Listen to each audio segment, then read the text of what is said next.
नमस्ते। धुरंधर के बाद जिस तरह से लोगों के अंदर ये क्रेज था कि धुरंधर 2 में आदित्य धर और क्या दिखाएंगे और धुरंधर 1 में जिस तरह से उनका डायरेक्शन का लेवल एक सेट हो गया था, उसके बाद लोगों में यह चिंता थी कि आखिर धुरंधर 2 में वो किस तरह से स्टोरी को पेश करेंगे कि वो अपने धुरंधर 1 को ही बीट कर पाए। अब धुरंधर 2 रिलीज हो चुकी है सभी के लिए। 19 तारीख को सिनेमा घरों में देश भर में इस फिल्म को रिलीज किया गया है, कई भाषाओं में। जहां आदित्य धर ने धुरंधर को सिर्फ हिंदी भाषा में रिलीज किया था, अब धुरंधर 2 को उन्होंने अलग अलग भारतीय भाषाओं में रिलीज कर दिया है, जिसका असर भी आपको देखने को मिलेगा। मतलब तमिल, तेलुगु, कन्नड़ सभी भाषाओं में, और वहां के लोग उस फिल्म को देखने जा रहे हैं। हालांकि इस फिल्म का रिव्यू सभी लोग कर रहे हैं, लेकिन इस फिल्म को लेकर जिस चीज की सभी को आशंका थी, और ये चीज था कि जब धुरंधर का सेकेंड पार्ट आएगा तो एक प्रोपोगेंडा, एक नैरेटिव लगातार फैलाने की कुछ लोगों के द्वारा कोशिश की जाएगी, जिसमें पॉलिटिकल पार्टी में कांग्रेस, समाजवादी पार्टी हो गई, और भी जो विपक्ष के ऐसे पार्टी हैं जो मुस्लिमों को अपीज करना चाहते हैं, वो तो आगे आएंगे ही विरोध करने के लिए। इसके अलावा कुछ कथित रूप से जो पत्रकार हैं, चाहे वो आरफा खानम शेरवानी हो, अभिनव पांडे जो नए नए पत्रकार बने हैं, या फिर और भी ऐसे कई पत्रकार हैं जो अपने आप को लिबरल दिखाना चाहते हैं, उनका मेल्टडाउन शुरू हो गया है। और पहले 1-2 मिनट हम टेक्निकल चीजों पे बात करेंगे, और उसके बाद फिर जो ये प्रोपेगेंडा फैलाने की कोशिश की जा रही है, मूवी के बारे में जो झूठ फैलाने की कोशिश की जा रही है कि ये मूवी बीजेपी, एक जो पत्रकार है उन्होंने तो साफ कहा कि ये एक 100% प्रोपेगेंडा और बीजेपी का प्रेस कॉन्फ्रेंस लग रहा है। लेकिन सत्य क्या है वो आपको हम बताएंगे, और कैसे हर सीन को लेकर आदित्य धर ने जस्टिफाई किया है, क्यों यह रियलिटी के आपको करीब ले जाता है, वो आपको हम इस वीडियो में आगे बताएंगे। जहां तक टेक्निकल चीजों की बातें हैं, वहां पे अगर आप देखेंगे म्यूजिक, मूवी का म्यूजिक A*, A+ उसको दिया जाएगा। अगर आपको अगर कंपैरिजन ही करना है तो और मूवीज को छोड़ दीजिए, शाश्वत सचदेवा ने ही धुरंधर 1 के जो सभी टाइटल ट्रैक्स हैं या फिर अलग ट्रैक्स हैं, उसको उन्होंने कंपोज किया, उन्होंने म्यूजिक दिया, और उससे आपको धुरंधर 2 का जो म्यूजिक है वो बेस्ट है। एक्टिंग चाहे रणवीर सिंह की हो, राकेश बेदी की हो, अर्जुन रामपाल की हो, संजय दत्त की हो, सारा अर्जुन की हो, सबकी एक्टिंग बेस्ट है। और सबसे आदित्य धर के फिल्मों की सबसे बेस्ट बात यह है कि वो एक हीरो के चक्कर में बाकी जो उनके आसपास एक्टर्स होते हैं उनका जो ऑरा है वो डाउन नहीं करते। पहले पार्ट में देखा, लीड एक्टर में रणवीर सिंह थे, लेकिन उसके बावजूद भी लोगों ने अक्षय खन्ना को ज्यादा पसंद किया, क्योंकि डायरेक्टर ने उन्हें उस रूप में, उस स्तर पे पिरोया था, उस कैरेक्टर को पिरोया था। अब जो सेकेंड पार्ट है उसमें अगर आप देखेंगे तो ठीक है, क्योंकि अक्षय खन्ना के जाने के बाद जो रणवीर सिंह है, उनका जो कैरेक्टर था वो मेन हो गया था, लीड एक्टर, वो सबसे बड़े लीड एक्टर में आ गए थे। लेकिन इसके बावजूद भी जो अन्य कैरेक्टर्स था, भले आप वो छोटा कैरेक्टर हो या फिर बड़ा कैरेक्टर हो, वो अपना परफॉर्मेंस 100% दिया है। लोगों ने उस कैरेक्टर्स को पसंद किया है, यानी उस कैरेक्टर को साइडलाइन करने की कोशिश नहीं की गई है, जैसा आप अलग अलग बॉलीवुड फिल्मों में देखते होंगे। चाहे आप सलमान खान, आमिर खान, अक्षय कुमार, इन सब की फिल्मों को जब आप बड़े फिल्मों को देखेंगे तो उसमें जो साइड एक्टर्स होते हैं या फिर विलन्स होते हैं, उनके कैरेक्टर को दबाया जाता है। इसमें दबाया नहीं गया है। इसके अलावा एडिटिंग, बेस्ट एडिटिंग है, और क्या टेक्निकल, क्योंकि एक लेमैन के तौर पे मैं भी जानता हूं मूवी के टेक्निकल पार्ट को। लेकिन जहां तक अब बात रही धुरंधर के खिलाफ जो प्रोपेगेंडा चलाया गया, तो पहला जो बात निकल कर सामने आ रही कि नरेंद्र मोदी को क्या कह सकते हैं आप उसको, कि करिज्मेटिक दिखाने के लिए इस फिल्म को बनाया गया। तो सबसे बड़ी बात है कि नरेंद्र मोदी को जरूरत नहीं है करिज्मेटिक दिखाने की। वो इंसान 2002 से पॉलिटिक्स में है और उस पीक पे ही चला जा रहा है। मतलब उसको आज तक किसी ने हरा नहीं पाया। उस नरेंद्र मोदी के लिए एक फिल्म क्या है, क्योंकि अगर नरेंद्र मोदी के करिश्मा को अगर बढ़ाना होता तो नरेंद्र मोदी के नाम पे 10 फिल्में आ गई, कोई भी नहीं चली। नरेंद्र मोदी को प्लस पॉइंट दिखाने के लिए कई फिल्में रिलीज हो चुकी हैं, कुछ नहीं, सब पिट गया। इस फिल्म में नरेंद्र मोदी का सीन 2 जगह है। स्पॉइलर नहीं है, लेकिन ये बात हर जगह चल रही है इसलिए मैं बता रहा हूँ। एक वो जहां शपथ लेते हैं 2014 में, और एक है नोटबंदी के समय वो भाषण देते हैं। बस दो, और वो भी टीवी पे चल रहा सीन है। इसके अलावा नरेंद्र मोदी का इस फिल्म में कोई जिक्र नहीं है।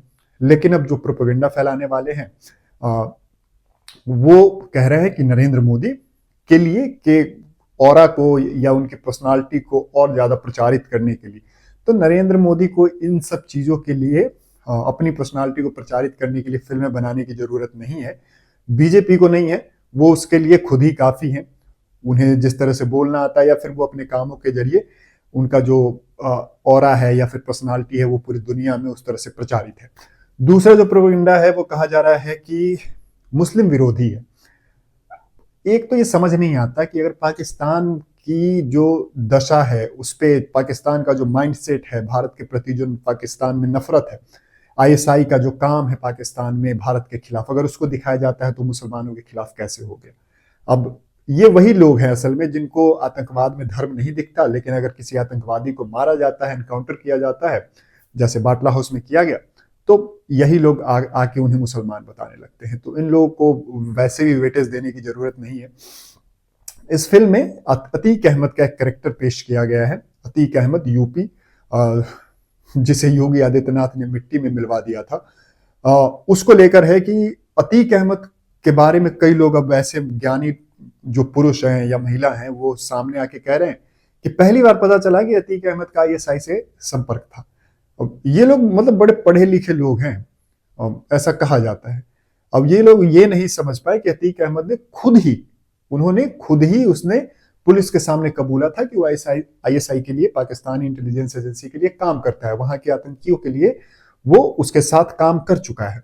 अब ये आपको पेपर्स की कटिंग्स मिल जाएगी, अगर आप गूगल पे जाइएगा और अतीक अहमद और ऐसा आईएसआई कनेक्शन सर्च कीजिएगा तो आपको वो कटिंग्स मिल जाएगी। वो वेबसाइट्स पे डले हुए, मतलब द हिंदू जैसा वेबसाइट उस समाचार पत्र उस खबर को कवर किया हुआ है, और इसको लेकर चार्जशीट भी दायर हुई थी। तो एक ये है। बाकी है कि हिंसा बहुत है, गाली गलौज बहुत है। तो भाई जिस तरह से पाकिस्तानी आतंकी हिंसा करते हैं या फिर पाकिस्तान में जिस तरह से गाली गलौज, पाकिस्तान का पूरा सीन दिखाया गया है, पूरा वहां का परिवेश दिखाया गया, तो वहां के परिवेश में वही है, हिंसा भी है, गाली गलौज भी है। कुल मिला के दिक्कत ये है ना इन लोगों को कि आदित्य धर ने किसी भी चीज को जस्टिफाई नहीं किया है। सरतन से जुदा जो नारे लगते हैं उस एक कौम में, उसको आदित्य धर ने जस्टिफाई नहीं किया है। उसने उस सीन को सेम वैसे ही दिखाया है, इस फिल्म में दिखाया है। और ठीक है, आदित्य धर ने जब पहली पार्ट जब आया था तो कई लोगों को बहुत आग लगी थी जो विरोध कर रहे थे उनको। दूसरे पार्ट में आदित्य धर ने उससे कई गुना अधिक वहां पे काम किया है।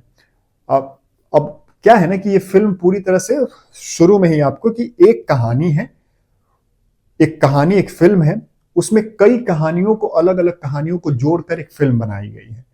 हमजा एक कैरेक्टर इस फिल्म में जिसका जो अभिनय रणवीर सिंह कर रहे हैं, वो एक कैरेक्टर है, एक स्पाई, इंडियन स्पाई है। लेकिन इसमें यह बताया गया कि भारत रॉ किस तरह से अपने स्पाई का नेटवर्क पाकिस्तान में फैलाता है और वहां कैसे अलग अलग इंसिडेंट होते हैं। अब ये बात जिसको बहुत आसान सी बात है, लेकिन ये बात अगर किसी को समझ नहीं आ रही तो भगवान मालिक है। उसके बाद अननोन, एक प्रॉपर चैप्टर है अननोन गनमैन। अगर आप गूगल पे जाइएगा, आप सर्च करिएगा अननोन गनमैन शूटिंग पाकिस्तान, बस इतना सर्च कर दीजिएगा, आपको वो सारा लिंक्स मिल जाएगा कि कैसे एक एक करके जिसने भारत में हमले किए, चाहे 26 से 11 हो या फिर मुंबई ब्लास्ट हो या फिर राजस्थान ब्लास्ट हो, दिल्ली में ब्लास्ट, उससे जुड़े जो लोग थे उनको कैसे एक कोई आदमी आता है, हाथ मुंह बांधे, गोली मारता है और निकल जाता है। और इस पूरी इंसिडेंट को इस फिल्म में दिखाया गया है। अब ठीक है, भारतीय एजेंसी ये सब चीज कभी, चाहे भारतीय सरकार ये चीज कभी नहीं मानेगी कि वो आदमी हमारा था जो उस आतंकी को वहां पाकिस्तान में मारा, वो अननोन गनमैन। लेकिन हम सब जानते हैं कि अगर लश्कर का कोई पाकिस्तान में मारा जाता है अननोन गनमैन के हाथों तो वो कौन होगा? वो रॉ ही होगी। लेकिन अब जो लोग इसके विरोध कर रहे हैं वो कह रहे हैं कि भारतीय सरकार ने तो अभी तक नहीं बोला। भाई नहीं बोलता है, कोई भी सरकार इस तरह की बातें नहीं बोलती है। ठीक है, आज से 25-30 साल बाद अगर कोई वैसा हुआ, डॉक्यूमेंट रिलीज हुआ जैसे मोसाद करती है या फिर सीआईए करती है, तो उस समय देखा जाएगा। बाकी फिल्म में प्रोपेगेंडा बहुत है, लोग फैला बहुत रहे हैं प्रोपेगेंडा। आप समझिए कि ये सब कहने वाले जो लोग हैं कि फिल्म में बहुत प्रोपेगेंडा है बीजेपी का, आईटी से, तो उन लोगों के लिए बस एक ही चीज है कि अपना फिल्म बना लीजिए। आप लोग भी बना सकते हैं फिल्म, अपना प्रोपेगेंडा चला लीजिए अगर चल सकता है तो। बाकी जो लोग जा रहे हैं फिल्म देखने, 400 500 1000 2000 पैसे दे दे के टिकट खरीद के जो लोग जा रहे हैं, उनको मजा आ रहा है, उनको फिल्म में मजा आ रहा है, उनको गाने बढ़िया लग रहे हैं, उनमें प्लॉट्स बढ़िया बढ़िया लग रहे हैं।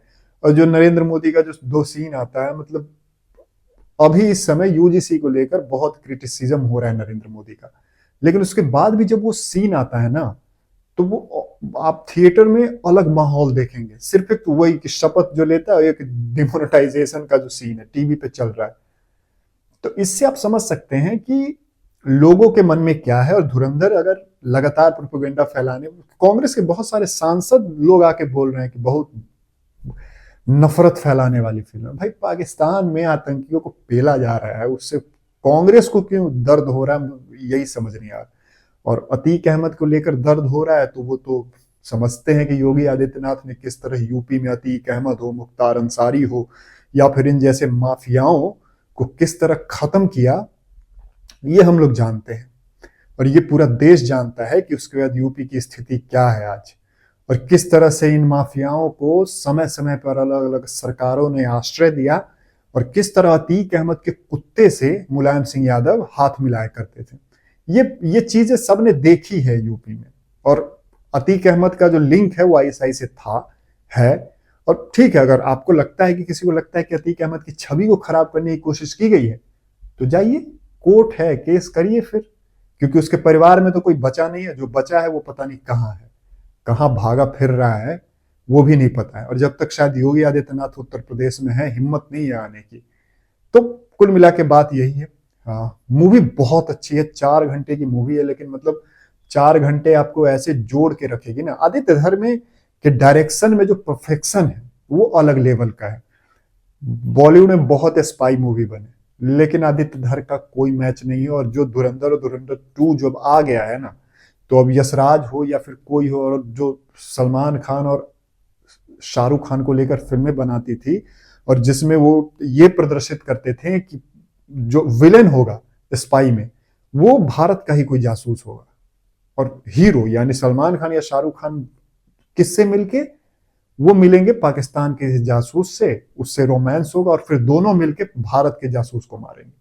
मतलब आप समझिए क्या किस लेवल का, मतलब इन लोगों का जो, इनको प्रोपेगेंडा नहीं कहेंगे, ये शूट करता है, ये ना, ये सभी को शूट करता है। बाकी इस फिल्म को देखिए, बहुत अच्छी फिल्म है। आदित्य धर ने बहुत बढ़िया काम किया। और स्पॉइलर इसलिए नहीं इस फिल्म के बारे में, इस फिल्म के सीन्स को लेकर इसलिए बात नहीं कर रहे, क्योंकि इस फिल्म में बहुत ऐसे सीन आएंगे जो आपको चौंका देंगे। और एक चीज सोच के जाइएगा कि ये फिल्म है फिक्शन, लेकिन ये रियलिटी, जो अलग अलग रियलिटी है, कई सारी कहानियां जो रियल है, उसको बना के एक फिल्म बनाया गया, उसको एक कहानी के रूप में लिखा गया है।